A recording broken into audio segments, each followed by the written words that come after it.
Video like जरूर कर लीजिए और ऐसे वीडियो लगातार फ्री में पाने के लिए चैनल को तुरंत सब्सक्राइब कर लीजिए और बेल आइकन को जरूर टैप कर लीजिए ताकि आगे भी सारे वीडियो आपको मिलते रहे। यूट्यूब में फॉलो करते हैं तो प्लीज ये वाला फ्री टेलीग्राम चैनल जरूर ज्वाइन कर लीजिएगा। सारे नोटिफिकेशन सारे अपडेट यहीं पे आते हैं, ध्यान रखिएगा। सारे क्वेश्चन अटेम्प्ट करिए और स्कोर अपना तुरंत कमेंट करके बताइए कितने सही हो रहे हैं कितने गलत हो रहे हैं, जल्दी से कमेंट करके बताइए।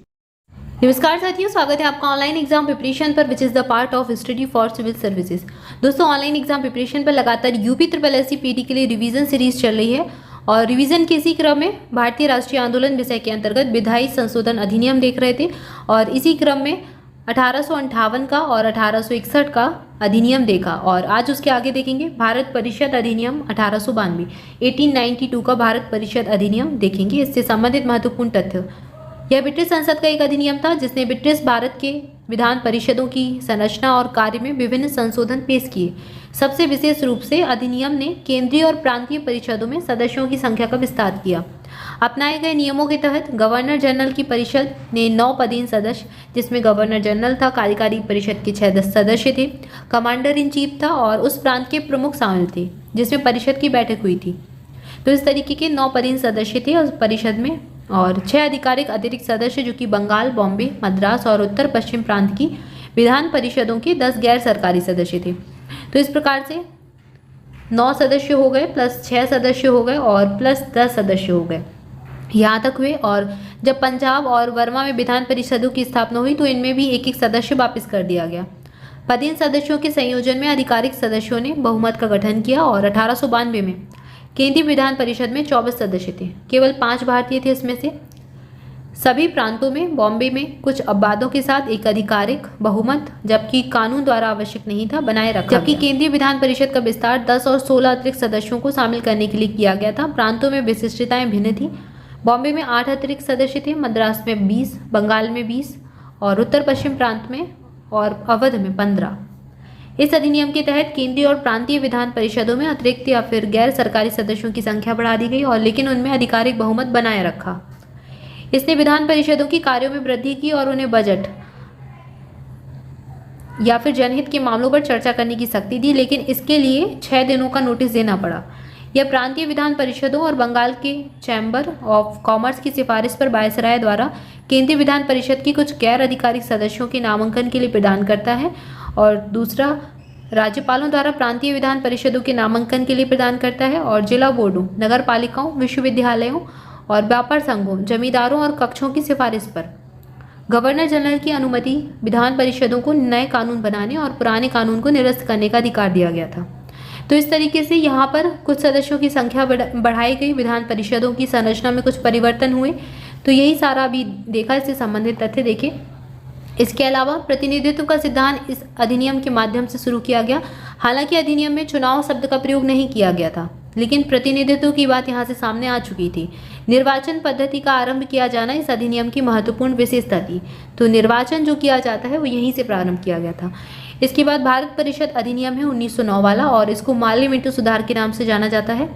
मार्ले उस समय के तत्कालीन सचिव थे और मिंटो जो थे, मिंटो चौथे अर्ल भारत के तत्कालीन वायसराय थे, इसलिए इस अधिनियम को मार्ले मिंटो सुधार कहा जाता है।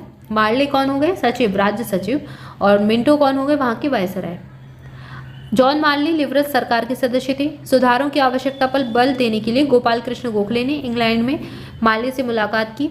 आगा खां के नेतृत्व में शिमला प्रति नियुक्ति नामक मुस्लिम अभिजात वर्ग के एक समूह ने लॉर्ड मिंटो से मुलाकात की और अक्टूबर 1906 में योगदान के मूल्य को देखते हुए मुसलमानों के लिए अलग निर्वाचन मंडल और उनकी संख्यात्मक ताकत से अधिक प्रतिनिधित्व की मांग की। तो यहाँ से मुसलमानों के लिए अलग से निर्वाचन मंडल की मांग की जाने लगी 1909 में यहाँ पर की गई इस अधिनियम में। और इसने केंद्रीय और प्रांतीय दोनों विधान परिषदों में आकार में काफ़ी वृद्धि हुई। इस तरीके से पूर्व आधिकारिक सदस्यों को छोड़कर केंद्रीय विधान परिषद में सदस्यों की संख्या 16 से बढ़ाकर 60 कर दी गई। प्रांतीय विधान परिषदों में सदस्यों की संख्या एक समान नहीं थी। बंगाल, मद्रास, बम्बई संयुक्त प्रांत की विधान परिषदों में प्रत्येक में 50 सदस्य थे, जबकि पंजाब, वर्मा और असम की विधान परिषदों में प्रत्येक में केवल 30 सदस्य थे। अभी भी जिन जिन राज्यों में विधान परिषद होती है या फिर विधानसभा है सभी राज्यों में भारत के, तो यहाँ पर भी विधानसभा की जो सीट्स होती हैं उनकी संख्या बराबर नहीं होती, जनसंख्या के आधार पर सीटों का वर्गीकरण होता है। तो ऐसे ही उस समय था कि यहाँ पर जो बंगाल, मद्रास, बम्बई और संयुक्त प्रांत थे, वहाँ की जो विधान परिषदें थी वहाँ पर सब जगह 50 सदस्य थे, लेकिन पंजाब, बर्मा, असम ये जो विधान परिषदें थी यहाँ पर केवल 30 सदस्य थे। इसके आगे है विधान परिषदों के सदस्य केंद्र और प्रांत दोनों में 4 श्रेणियों के होने थे। पदेन सदस्य कौन कौन से थे? गवर्नर जनरल होता था, उनकी कार्यकारी परिषद के सदस्य होते थे। कुछ नामिक आधिकारिक सदस्य भी होते थे जिनको नॉमिनेट किया जाता था, जैसे कि अभी भी कुछ नॉमिनेट सदस्य होते हैं राज्यसभा में जो गवर्नर जनरल द्वारा नामित होते थे, अभी राष्ट्रपति के द्वारा नॉमिनेट होते हैं। सरकारी अधिकारी भी होते थे। नामित गैर आधिकारिक सदस्य गवर्नर जनरल द्वारा मनोनीत लेकिन सरकारी अधिकारी नहीं थे। और निर्वाचित सदस्य भारतीय लोगों की विभिन्न श्रेणियों के द्वारा चुने जाते थे, जैसा कि अभी होता है। निर्वाचित सदस्य अप्रत्यक्ष रूप से चुने गए थे और स्थानीय निकायों या फिर वाणिज्य मंडलों से, जमींदारों, विश्वविद्यालयों, व्यापारियों के समुदायों और मुसलमानों से। स्थानीय निकायों ने एक निर्वाचन मंडल का चुनाव किया जो प्रांतीय विधान परिषदों के सदस्यों का चुनाव करेगा। ये सदस्य बदले में केंद्रीय विधान परिषदों के सदस्यों का चुनाव करेंगे। इसने केंद्रीय विधान परिषद में आधिकारिक बहुमत बरकरार रखा लेकिन प्रांतीय विधान परिषदों को गैर सरकारी बहुमत की अनुमति दी। कुल मिलाकर प्रांतीय परिषदों में गैर निर्वाचित बहुमत था क्योंकि कुछ गैर सरकारी सदस्यों को मनोनीत किया गया था। इसने दोनों स्तरों पर विधान परिषदों के विचार विमर्श के कार्यों का विस्तार किया और उदाहरण के लिए सदस्यों को पूरक प्रश्न पूछने, बजट पर प्रस्ताव पेश करने आदि की अनुमति थी। विदेश नीति या फिर रियासतों के साथ संबंध पर किसी भी चर्चा की अनुमति नहीं थी। जैसे कि अभी विदेश नीति और जो उस समय क्या था, जो रियासत के साथ संबंध थे, इन पर चर्चा करने की अनुमति नहीं दी गई थी। जो सभा थी उसमें ये अनुमति नहीं थी, लेकिन यहाँ पर अनुमति थी कि आप जो सदस्य हैं वो पूरक प्रश्न पूछ सकते थे या फिर जो बजट आता है उस पर प्रस्ताव पेश कर सकते थे। तो ये अनुमति यहाँ पर दी गई। इसने वायसराय और गवर्नरों की कार्यकारी परिषदों के साथ भारतीयों के जुड़ाव के लिए प्रदान किया। इससे पहले क्या था, जो भारतीय थे उनकी संख्या बहुत कम थी, लेकिन यहाँ से थोड़ा सा संख्या बढ़ना, ज़्यादा जो संख्या है वो बढ़ना चालू हुई। सत्येंद्र प्रसाद सिन्हा वायसराय की कार्यकारी परिषद में शामिल होने वाले पहले भारतीय बने। उन्हें विधि सदस्य के रूप में नियुक्त किया गया था और 2 भारतीयों को भारतीय मामलों में राज्य सचिव की परिषद में नामित किया गया था। इसने पृथक निर्वाचन मंडल की अवधारणा को स्वीकार करके मुसलमानों के लिए सांप्रदायिक प्रतिनिधित्व की एक प्रणाली शुरू की और ये बहुत महत्वपूर्ण कार्य था यहाँ, क्योंकि अक्सर एग्जाम में पूछा जाता है मुसलमानों को सांप्रदायिक प्रतिनिधित्व कब दिया गया। 1909 के माल्य मिंटो सुधार से ये सामने आया था। इसके तहत मुस्लिम सदस्यों को केवल मुस्लिम मतदाताओं द्वारा चुना जाना था। इस प्रकार अधिनियम ने सांप्रदायिकता को वैध कर दिया और लॉर्ड मिंटो को सांप्रदायिक मतदाताओं के पिता के रूप में जाना जाने लगा।